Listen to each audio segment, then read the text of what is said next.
పరిమళించిన మానవత్వం. పేద కుటుంబంపై పోలీసుల పెద్ద మనసు.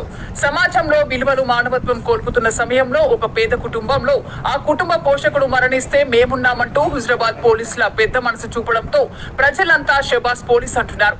వివరాల్లోకి వెళ్తే హుజరాబాద్ మండలంలోని ధర్మరాజుపల్లి గ్రామంలో హృదయ విదారక ఘటన చోటు చేసుకున్న విషయం విదితమే.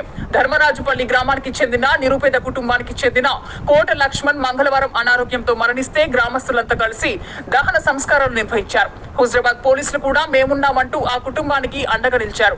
గురువారం ఏసీపీ ఆధ్వర్యంలో లక్ష్మణ్ కుటుంబానికి నిత్యావసర వస్తువులతో పాటు ఆర్థిక సాయం చేశారు. ఈ సందర్భంగా ఏసీపీ శ్రీనివాస్ జీ మాట్లాడుతూ లక్ష్మణ్ ఘటన తమను చాలా బాధకు గురి చేసిందని అన్నారు. లక్ష్మణ్ కుటుంబానికి అండగా ఉంటామని, వారి పిల్లల చదువుకు పోలీసుల తరపున సౌకర్యాలు కూడా ఏర్పాటు చేస్తామని అన్నారు. ఈ కార్యక్రమంలో హుజరాబాద్ టౌన్ సీఐ తిరుమల గౌడ్ తో పాటు పోలీస్ సిబ్బంది పాల్గొన్నారు.